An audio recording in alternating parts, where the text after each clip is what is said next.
Бүгін мектеп ауласында сенбілік ұйымдастырылды. Оған мектеп ұжымы, ата-аналар, оқушылар белсенді қатысуда.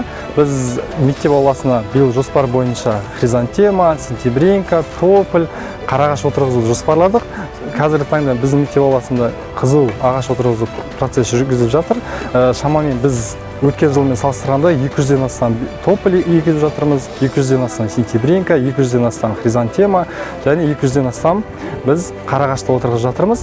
Енді бұл негізгі мақсатымыз тек ағаш отырғызу емес, бұл жерде мектептің ұжымның бірлесе жұмыс жасау, ата-аналар, оқушылар бірлесе үштік одақ біріге отырып, мектепті көгалдандыру және ұжымдық атмосфераны дамыту мақсатында біз өзіміздің әрбір ата-ана, әрбір оқушы өзінің талын егіп жатыр. Бұл дегеніміз әрбір оқушы осы өзінің талын күтіп 12 сынып бітірем дегенше оның қалай өскендігін байқай алады. Сондықтан бұл шарамыз жыл сайын дәстүрге айналдырып келе жатырмыз.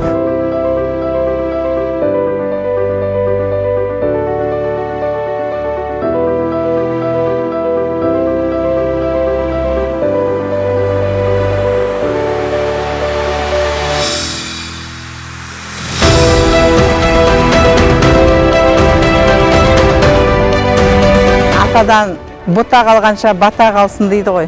Бізге де ұрпаққа тал қалған тәуір көреміз. Сондықтан мектеп бүгін әкімшілігі, барлық жұмысшылары, қызметкерлер, ата-аналар, оқушылар барлығымыз сенбілікке келдік. Ауа райы да қарасып тұр, көңілді, барлығы қызық.